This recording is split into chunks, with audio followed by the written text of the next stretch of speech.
and welcome to the Heart of the Matter radio show, hosted by Lorena Jefferson. Author of the book, The Heart of the Matter, Lorena is a lifestyle management coach who is determined to empower the community with the information and resources necessary to build our families and communities. We are global, so listen in every Tuesday at 7 p.m. at talkwatchstudios.com for the Heart of the Matter sessions. We are interactive, and your insights matter, so call us at 813-639-8255 to participate in our discussion. And now, let's get to the heart of the matter. Hello, and welcome to the Heart of the Matter. I'm Lorena Jefferson, and this is Victor Hawkins, my co-host. Hi, Victor. Good evening, everyone. Hello, Lorena. Not that we didn't say hello afterwards, but you know we got to do our thing. Yes. Absolutely. I hope you guys have had a great week. It's been a phenomenal week. For me, I've done so many things this week. It's ridiculous. Thank God I got moved. Yes. That was a journey. That's out of the way. Oh my gosh. It was, my body is so sore. I moved to the third floor. It'll be okay. And it's amazing though, because, you know, it's part of my journey. It really is part of my journey, because I think I shared with you, I made a bucket list when I turned 40. In my bucket list, one of the things I said that I wanted to do was I wanted to run in a mini marathon by the time I'm 50. So somewhere between 40 and 50, I was to be training. I hadn't been training, right? But still trying to stick to it. And so what has happened is I've been practicing a little bit at a time, out jogging, trying to do little things, you know, trying to get myself together, right? Yes. And so what part of my plan was, when I moved into the condominium I moved out of, I was like, I'm going to go to the second floor, because at least I'll start climbing steps and getting my legs stronger. Okay. So I had to psych myself out, you know, to do my training. Right. And so for the last 2.5 years, I've been going to the second floor, and I felt like I was going to die when I first started. But then I got to the point I could run up the stairs. And then when I would go out exercising in the morning, I could run up and run down the stairs and got really strong. So while I was looking for a place to live, I kept asking for the second floor. And like destiny would have it, the only apartment available was a third floor apartment. Third floor. So Yes. And it has been a journey, because, oh my goodness, that's good. I'm going to the next level. You're right. Exactly. That's what I was thinking. You got so used to the second level, so Absolutely. you go to the third level, go a little higher. Absolutely. And that's a great thing, because the faithfulness on a certain level will always elevate you to the next. So I think it's a good lead way into what we're going to talk about today. There's a story in that. Absolutely, right? Floor. Yeah. Oh my gosh. And I'm going to come in here one day and I'll be like, Victor, guess what? I ran up those stairs, and you need to give me a standing ovation when I do, because right now, oh my gosh, I stop at the second floor and then I go up to the next floor. But I make it because I realize and I accept it as part of my training and a desire that I made so many years ago. Next month, I'm going to be 46 years old. Okay. That's still young. That's young. 46. And that's only about a number, though. Absolutely. Yeah, I promise. Just a number. I promise. But the great thing about it is, I was like, oh, thank you, Father. Because I only had like 4 years to meet my goal, and I need to run in this mini marathon. And I'm hoping that I will be in shape enough to do it before 50 so I can brag about it. You will. You will. How many miles is that mini marathon? I'm not even sure. Yeah. I've never even looked into it or anything. I just set the goal because it was something that my mind wanted to tell me I would never, ever be able to do. Okay. Even in high school and in college, when I did track, I always did sprinting. I always had the fast legs, but didn't have the long legs to be the champion, right? But I could never hold out as far as distance. Okay. And so it was a challenge that I wanted to defeat in my life, you know, and it's about living that life with no regrets. living life with no regrets. And I don't want to ever think I should have at least tried. Right. You know, at 50, I want my grandkids to be like, my Nana, she ran at a mini marathon this year, you know, and, just some more of great history to add to my legacy. So I'm excited about that. That's good. That's good. I'm excited about that. Bless you. Today, we're going to talk about living a victorious life and how to do that. Okay. Guys, we want to always be able to share with you why we come up with the things we come up with. And I wanted to come in and talk about my move and just the endurance of having to move. And you should have seen the people moving my furniture to the third floor. They were huffing and puffing. Yeah, Frustrated. I asked I could have never paid them what it took out of them. There was no way. There was no way. Good, but it was great because as I watched them, and they had such a great attitude coming up and down, but they were really sore. And so what I did was I had left back a lot of things. So I went back a few days and had to take those things, myself and my daughter, up to that third floor. And oh my goodness. Wow. I couldn't imagine taking furniture. Huh? I was just taking little stuff. But guys, that's what this is about. This is really about victory. It's about not being afraid of change, because there was a time when if someone would have told me that the only thing available was the third floor, I would have been like, oh, I'll just keep looking. Yeah. Absolutely. And that was probably 2 years ago. Really? So I appreciate being open to growth. Okay. And I appreciate eyes to see progress happening. Yes. Even though it's challenging, even though it's not something that's very easy, the acceptance of that change, what it does is it's evolving us into these new creatures. Okay. You know, and living a life of victory is what this is about. You know, when I mentioned to you the topic, living a life of victory, tell me what you were thinking about. My automatic thinking of that was me personally living a life solely focused on my Lord and Savior Jesus Christ. Giving, making sacrifices, giving, being content where I'm at with my circumstances. Not focus on the circumstances, but focus on the blessings that God gives to me, and being joyful in those blessings, and everything around me, giving to others. Not shortcutting myself or living a life that is living with blinders on. That's pretty much what I thought of in a broad sense. Okay. When you say living a life with blinders on, what do you mean? Well, being afraid to try things that I wish that I could try. Living a life of wishful thinking.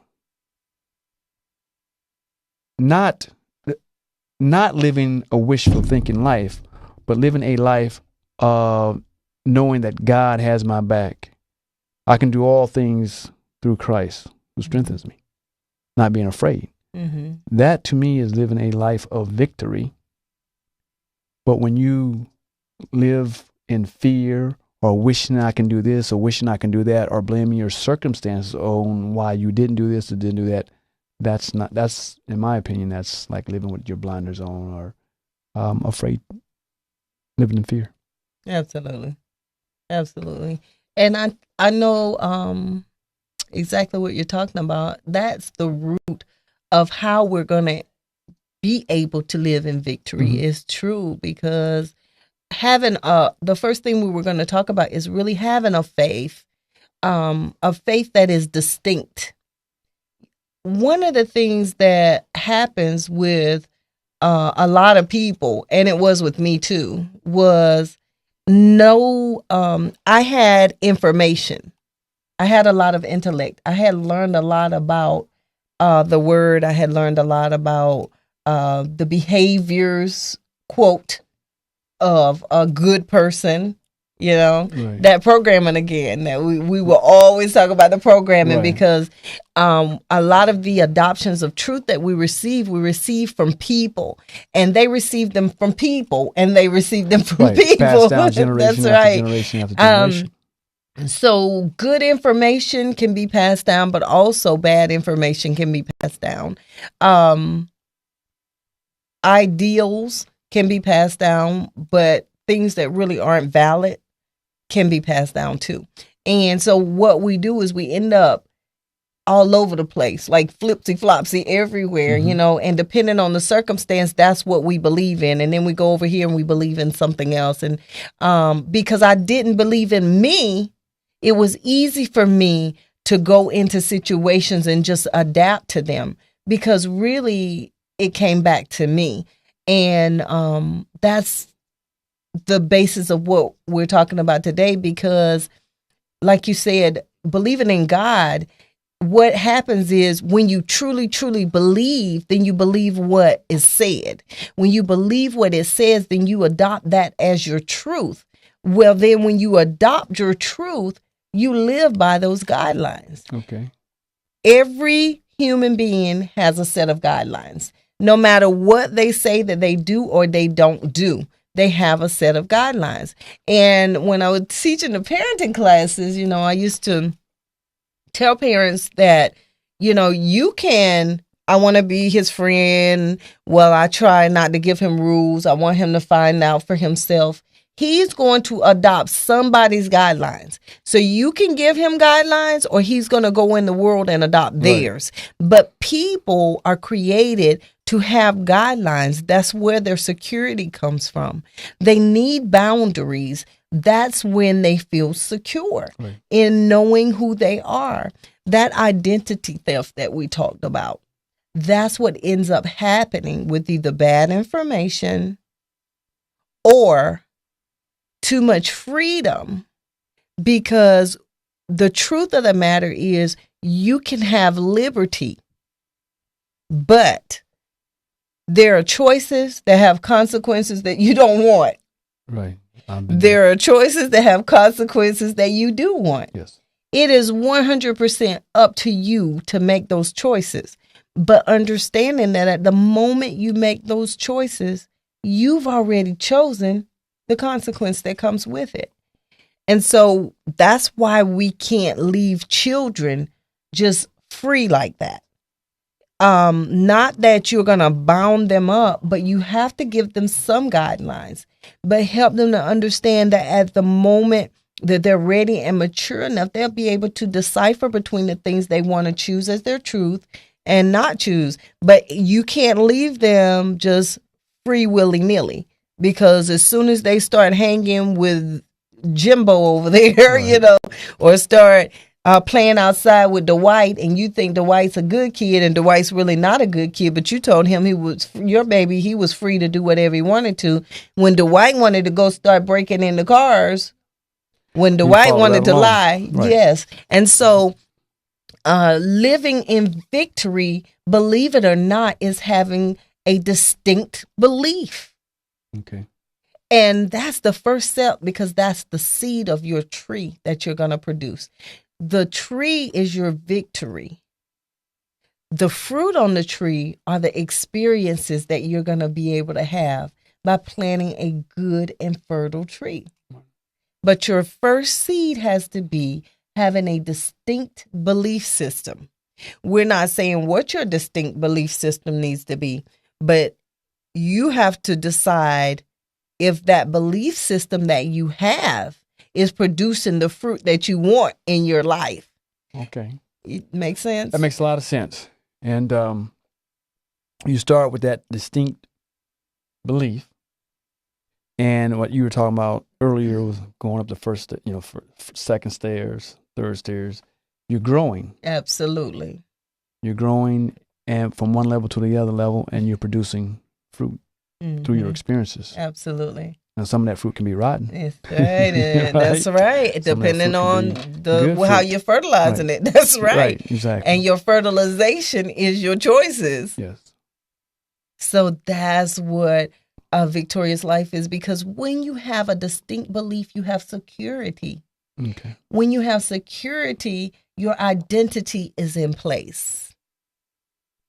And if you remember when we talked about identity, that's a big deal because our identity has been stolen from us. And a lot of us, in order to get our identity back, we're going to have to do away with some of the things that we were taught. Some of the belief systems that are making us feel insecure and inadequate as human beings, period. Misinformation. And understanding it's not a disrespect to the person that taught you or a disrespect to the person that was trying to help you. The truth of the matter is this: broken people break people. Now, does that misinformation sabotages a person from living a life of victory? If you allow it. Okay. But it's like anything else. It's like you saying, okay, you go to the store and you say, you know what, I decided I want to grow a mango tree. I've done that before. Absolutely, right? Yes. And so you look and the mango seeds cost $25. But you're like, well,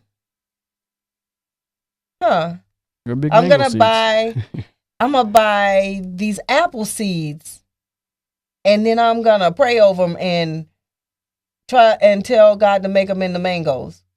What are you going to get when that tree come up? Apples. Why?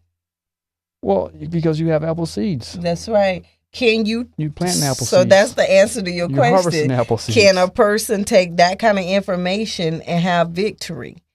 No, they can't, because you were trying to make mangoes. You can't take something opposite than a mango seed and get a mango. Okay. So if you want victory, you have to plant the right seeds. All right. And the right seeds will only come from truth. Truth is the only thing that will set us free, period.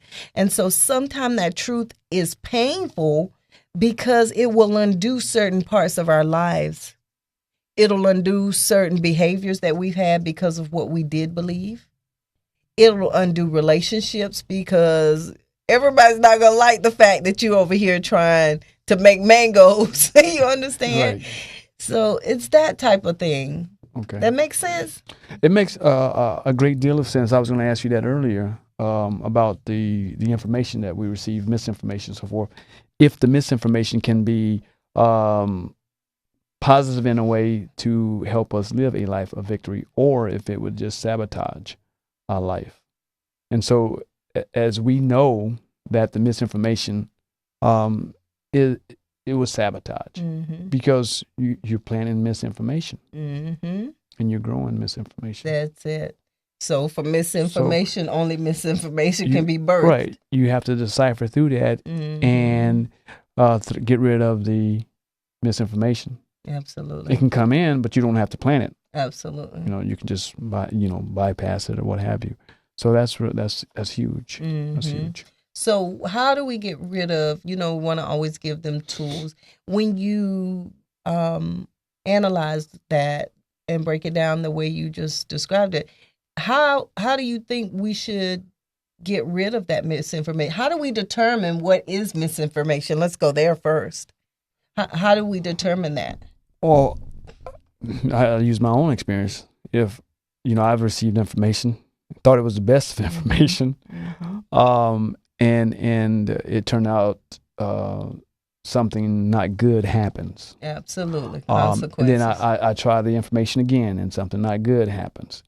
And it's like after you try the information, maybe one time you decide, okay, this is not it. Or you try it 2 or 3 times, and you have to come to that conclusion that this information is not helping me. Absolutely. In any shape or form. Literally, because I done did it a zillion times. Trust me. That's how I came to that realization. As much as I wanted that information to work for me, and I really wanted it. Let me think of something. When Mama told me that, boy, that girl ain't no good. Oh, what? For you. She might be good, but she's not good for you. Absolutely. And she told me why. And I said, thank you, Mama. I appreciate that. But I went on. And there was the first consequence. Mm-hmm. Oh, I'm gonna try it again. The second consequence. But after a while, it's like, Mama gave me some good information, Mm-hmm. and I need to take that information and I need to plant it and fertilize it. That's right. Yes. And That's so, right. I can go on and on about different types of experiences that we're talking about with Mm-hmm. determining whether that information is not positive Absolutely. or it's misinformation or what have you. But that's how I came to some of the realizations. Well, Sometimes it only that's took one good. time, and I Yeah. said, "Oh, that's not for me." Mm-hmm. You know? And those were the wise times. If Yes. you're anything like me, you had to do things quite a few times, most of the time. And what we want to make clear, guys, is that it's okay if you got to do something 10 times, Yeah. as long as you learn. It's okay, because this thing is not about a victorious life. It's not about being fixed. You don't need to be fixed. No one needs to be fixed. What we need to do is we need to practice acceptance in our life. Mm-hmm. Understand that it's okay that we are not all powerful all the time. No. That everyone has a strength, everyone has a weakness. Accept your weaknesses. Build off of your strength. But allow yourself to be weak so that your strength can overcompensate for your weakness.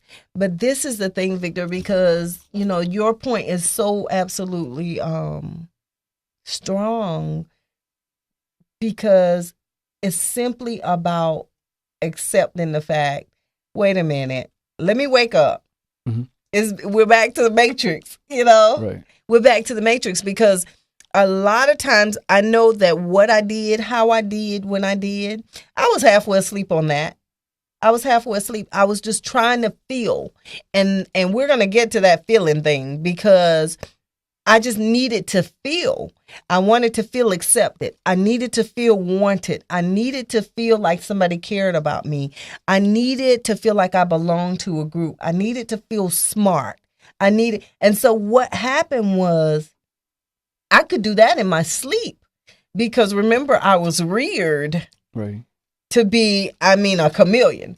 So I could go into any situation, guys, and I could become anything in that situation at any time. And it was a training I had gotten from a child, and so was there anything genuine or real about it? No. There was nothing genuine or real. My motive had a bad seed. See, I was trying to plant mangoes and I was planting apple seeds. Okay. Because in the end, no matter how much I thought I was camouflaged, no matter how much I thought that I was pretending and I was fooling people, no matter how many lies I told or how much I manipulated, the outcome of every one of those situations in the end ended up negative. Every one of them. Because of the seed that I planted, because I wouldn't just be real about who I was and accept me, that I didn't fit everywhere, that I don't belong everywhere. Instead of being real and being honest about it and trying to integrate honestly into the group, I destroyed what possibility there could have been for good, which is another thing that we do, because I refuse to be who I was. Let me say this. With us talking about deciphering through misinformation, you don't always have to have self-experience to be able to That's say, a great point. That's not good for me, or I don't want any part of that. Some things I made that decision about that wasn't positive to me was from seeing people around me. Oh, yeah. I got information from mom or dad saying, hey, you don't want to do this or don't do this or don't do that. It's not good for you. And me saying, well, cousin or somebody else, good friend is doing it. And I watched them from afar and made a decision like, whoa. Absolutely. Right. That's not something I want to do. Absolutely. Whether it was drugs or whether it was drinking or whether it was gambling or whatever, they would say to me, don't do this. This is not good. This is not, this is bad. And I would take the information, But at the same time, I wonder, well, really, I thought I knew best, but I would watch others that was doing those things. Absolutely. And I came to the conclusion that, they're right. That's not something I want to do. Because Mom always said the best experience is self-experience. You can tell a person all you want. Don't do such, don't do such. But until you experience that self-experience, there's no more of a profound impact on you than self-experience. Absolutely. Now, you don't have to go that route like we're talking. Absolutely. You can, see someone else go through it and say, that's not for me. Absolutely. And I think that's important when you're looking to live a life of victory. Absolutely. And I think these are good points, Victor, because, our biggest deal, guys, is to help you to understand living a life of victory doesn't mean you have to be a different person. No, it don't. It doesn't mean that you have to be perfect, because there are no perfect people. It's finding a place and a space within your life experience where there's peace, where you have joy because you choose to have joy, where you have happiness because the things that you are choosing to do are promoting the consequences that you want in your life. See, we hear the opposite. We hear in the world a life of victory would be doing everything you could do, always being the best at everything, making as much money as making you as can much, make, and it's the exact opposite. A life of victory is a life where there's no regrets. I was listening to a pastor. Let me ask you something. Yes. When you say that, hold that thought though. Okay. Is it possible to live a life of having no regrets? It's a total possibility. Because I hear people say it all the time, is that, even though it was a bad experience or not good experience, I did something that, I shouldn't have done, but I don't have any regrets. I have none. No. I have none. Oh, and it's the most amazing because I had a life full of regrets, but it was when I learned that everything that I experienced and had done was part of my training. Help shape you. To shape me. Yeah. And so then I was grateful because I looked at who I am today and I think about who I was. And oh my gosh, what a victory. You know what? Let me share with you. Moving can bring about a lot of different stuff, right? And so I'm looking through this box and I find it was 3 pieces of paper I wrote on. The date was 2009. Wow. Right? That's 5 years ago. It said the things that I want to do in my life. And on there it said, empower people to help them to be who they choose to be. Okay. Empower people so that they will love and accept themselves as who they are.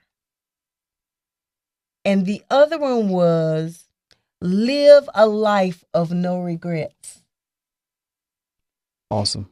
And all I could do was sit in tears because I don't even remember writing that. You don't? I stored that away. I stored it away. The other one, the other piece of paper, it said goals. And it said create a life of no regrets. It said have joy in every day. Live peace no matter what. Choose me over circumstances. Do not be attached to the outcome of anything. Love without boundaries. Give by choice. All those things, I'm doing those things today. I'm doing them. I can tell you 5 years ago, if I wrote that 5 years ago, I wasn't thinking I could do that. Right. That was my vision board. Those were vision boards that I created. And a lot of people, I don't know if they know about vision boards, but we're going to talk about that because that's one of the things that we're going to, ask them to do because it's a great thing. It was vision boards that I created because I envisioned myself being secure. Those were the other things. The one thing said, be totally secure in who I am. The other said, do not stumble over one circumstance that tries to keep you from your destiny. Right. That's where I am.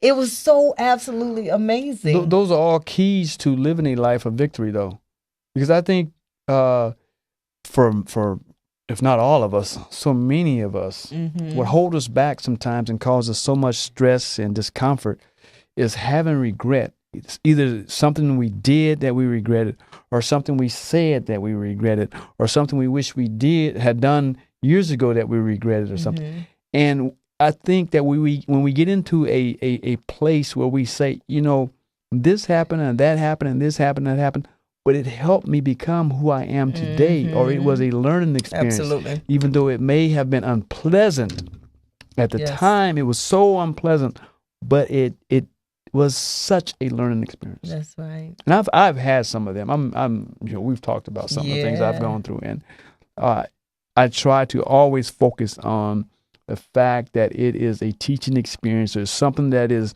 shaping me for something further down the road. Absolutely, and that's exactly what it is.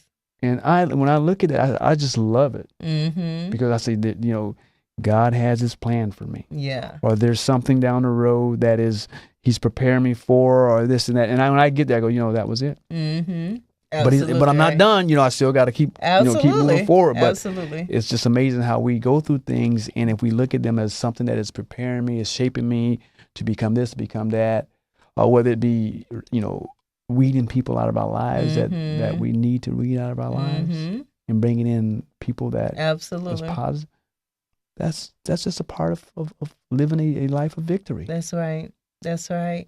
And that's what's so beautiful about it, as we don't have to have victory by seeing things, by doing things. You just live every day, and you have victory. Because when you live for the now, because remember, the now is all that we have. We'll never have anything other than the now. So why do we worry about the tomorrows and the yesterdays? Nothing that we can do anything about. Living a life of victory is living in the now. In the moment. In the now. Because every breath that you take, you will only take it now. Right. Everything that you do, you will only do now. And if we could stay in that now, that's where our victory is. Right. And I think that's what made the difference for me, is learning how to live in the now, think in the now, be in the now, because it set me free from all the worries and anxieties, and even the worries and anxieties and the fears and the insecurities. Remember, those things are things that your mind is telling you. But remember, your mind is what? You remember what the mind is? Well, the mind is programmed. The mind is programmed. Yes, absolutely, guys. Your mind is programmed. And so remember, the information that we get, our hard drive, which is through our life's experience, our teachings, our trainings, those things were put into our hard drive. Yes. Our hard drive is our mind. And so when you deal with a computer like anything else, whatever you put in it is all that you can put out. So when you have certain worries or frustrations or awkward moments or insecurities, you're asking that hard drive to process a solution for you that it may not have the information for, depending on whether you got good information on how to process anxiety or bad information. That's how people get stuck and locked up and on medicine and all kinds of different things, because they're waiting for their brain to tell them what to do. But what it does is it gets worse. And what ends up happening is you spiral even more. And that's what happens a lot of times. And it's not to say that some people are not, on meds or whatever because they're supposed to be on meds. I'm talking in general. You have people that have to take medicine just to go to sleep. Just regular people. You have people who have to take medicine just to cope during the day. People who are addicted to cough medicines. All these chemicals is just to stimulate them because they've gone to sleep. And so just to perform an act of making it through the day. Let's not even talk about victory. Right. Just to be able to work through the day, they've convinced themselves that they need some help from an outside source. Stimulant or something. That's it. Medication. And really what it's coming from is seriously, in the end, is simply the fact that we are trying to live in a place that we're not in. We're only here now. We will never be anywhere else but now. And there's a lot of teaching on that. There's a lot of teaching on staying in the present.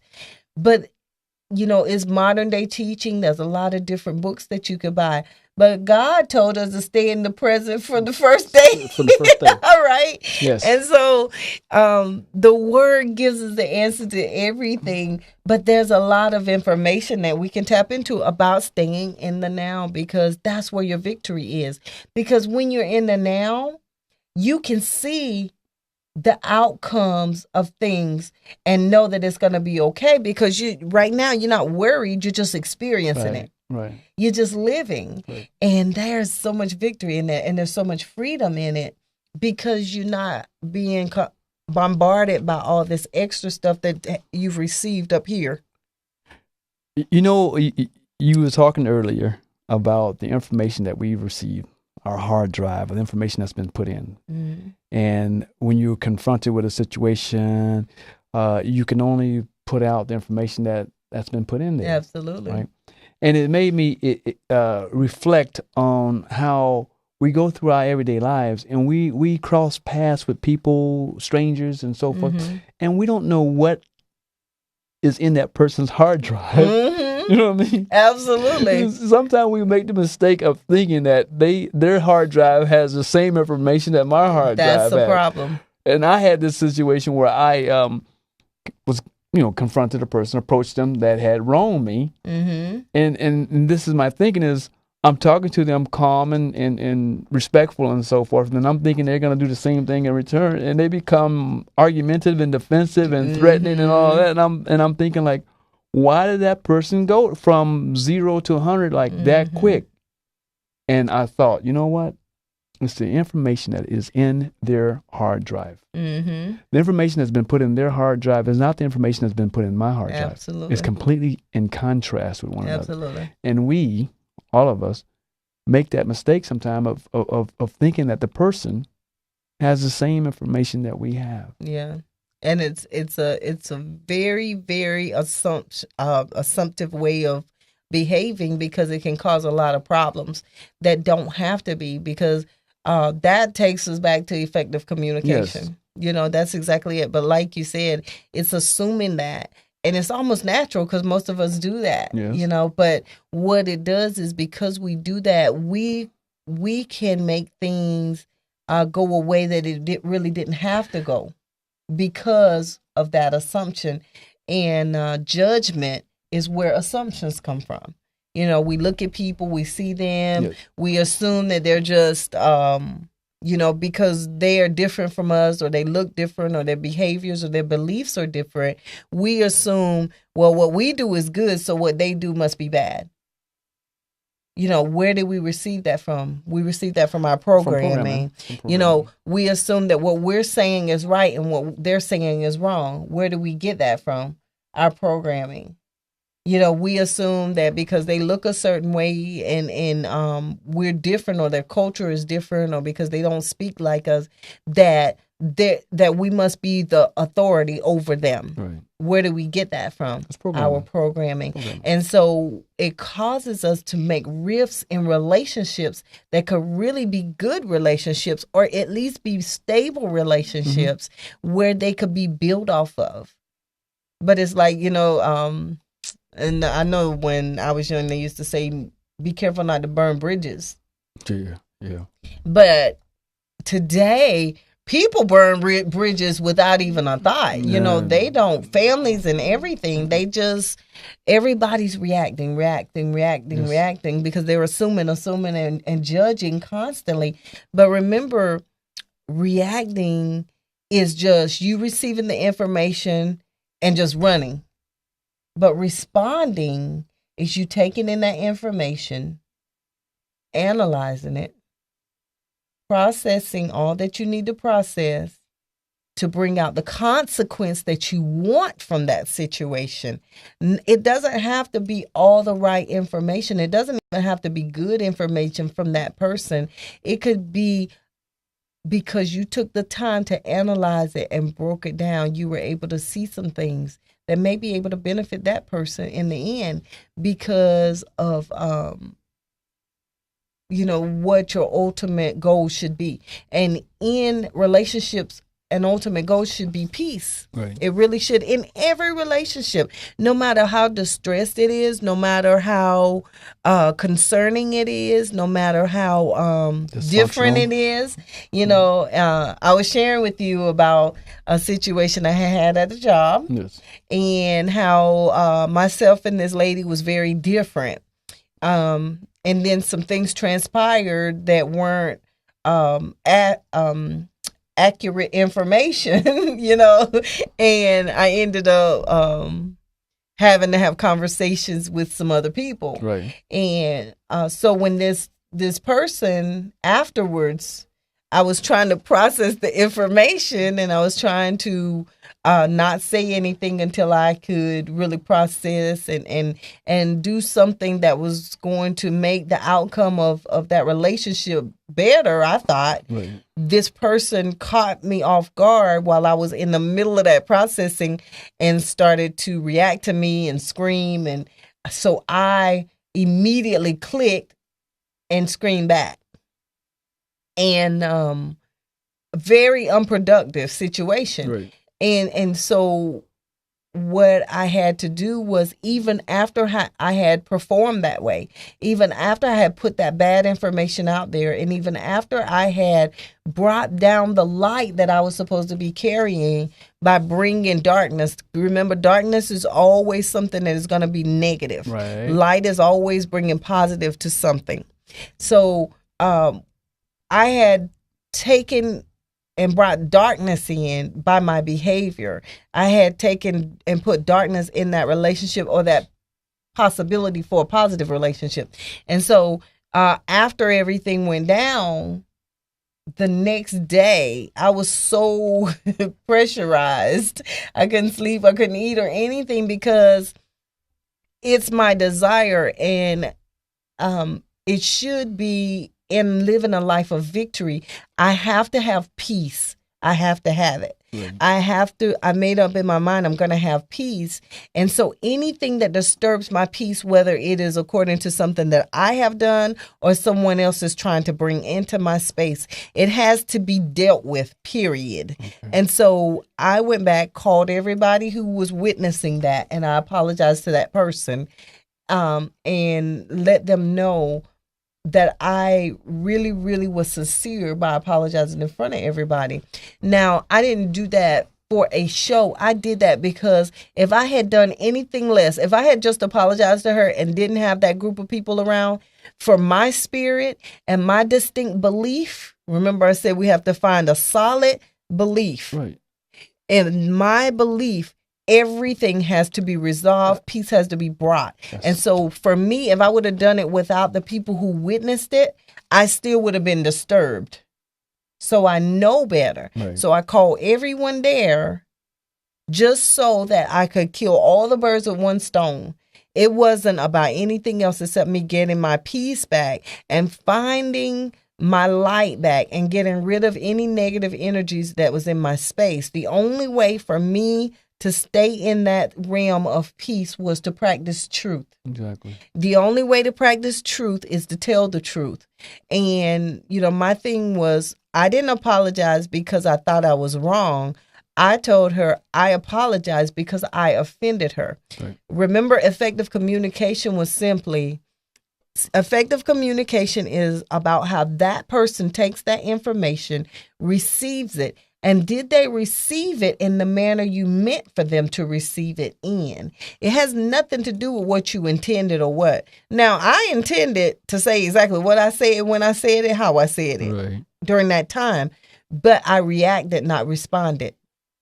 It was a very different thing. So the outcome of that ended up positive in the end because I went back and resolved. And I wanted to make the point. I know you had a point, but I want to make the point that victorious living is 100% being able to recognize, even after you perform an act, recognize how you could have made that situation better. Resolve in your mind that you're going to go and find your peace, take all negativity out of that situation, however you need to do it. Right. And it's not about right and wrong. It's simply about you choosing to live in a life of victory. A life of victory has total peace in it.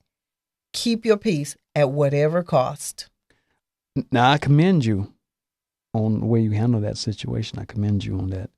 And you took the words right out of my mouth, because what I was going to tell you, in addition to that, was it was only because of your commitment to living a life of victory. Absolutely. That allowed you to go that route. Absolutely. It is only because of that. If you were not committed in that sense, there's no telling. There's some telling, because I did it before I decided that. Before I made that decision, boy, I used to be out of control. I might have to come get some bond money and go get you out there. Thank God. Don't be confused. Thank God. Don't be confused. It's true. I'm just having fun with you. Yeah, no, yeah. Come over to Falkenberg. What? Thank you, Father. But yes. Yeah. So that is what I saw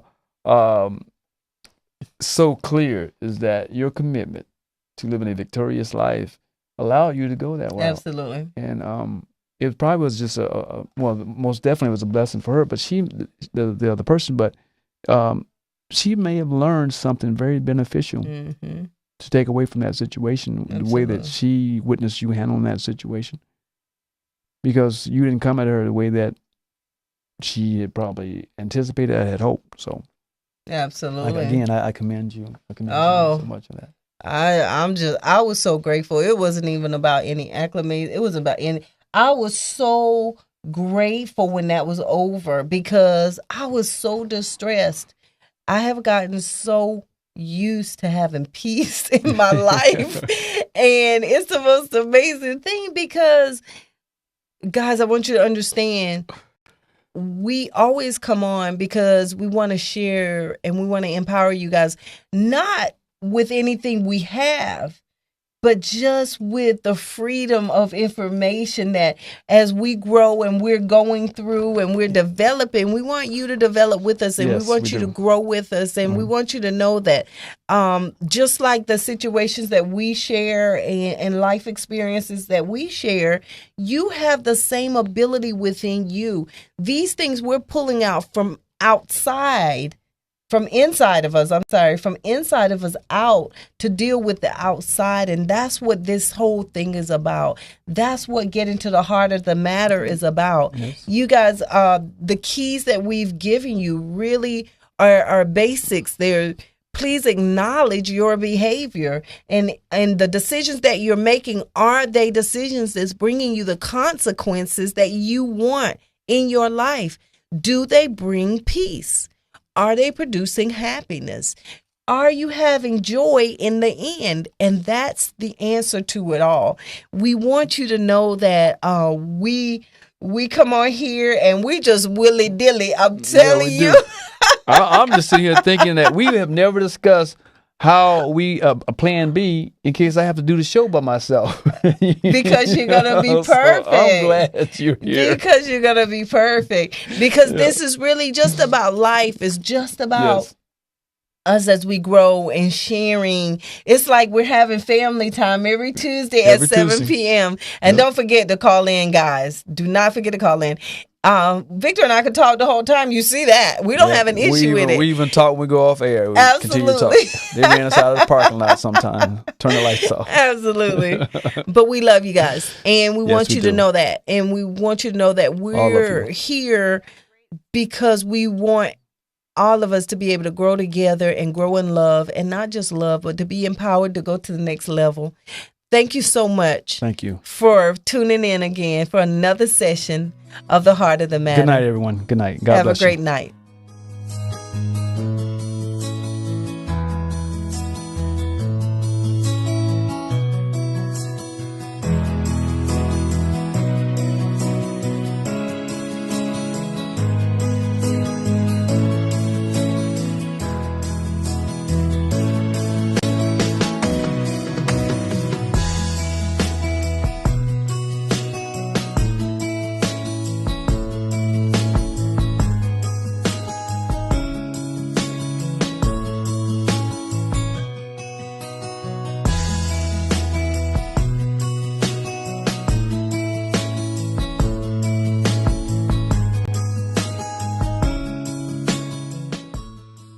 Matter is impacting lives globally. You're invited to tune in with Lorena Jefferson every Tuesday at 7 p.m. here at Talkwad Studios for more tools of empowerment and inspiration. For more information, contact Lorena at prestigewellnesscenter2@yahoo.com or by phone at area code 813-273-8700. Until next time, remember, mystics swim in the same water that psychotics drown in. It's simply a choice of how you see the water.